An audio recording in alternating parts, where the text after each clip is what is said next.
തൊഴിലാളി സർക്കാരാണെന്നാണ് ലേബൽ. എന്നാൽ തൊഴിലാളി ദ്രോഹ നടപടികളിലോ ഏറെ മുന്നിൽ. 6 തൊഴിൽ മേഖലയിൽ മിനിമം കൂലി വർദ്ധിപ്പിച്ചിട്ട് വർഷം 15ആയി.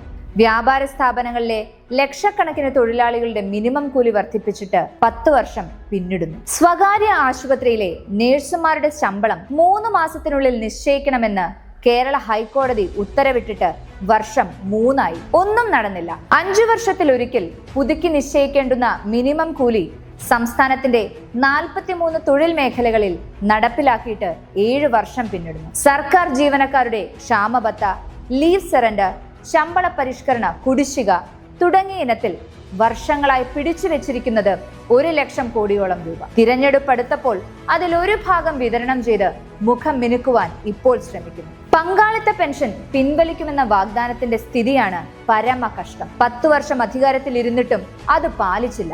നരേന്ദ്രമോദി സർക്കാരിന്റെ ലേബർ കോഡുകളെ എതിർക്കുമെന്നാണ് ഭാവം.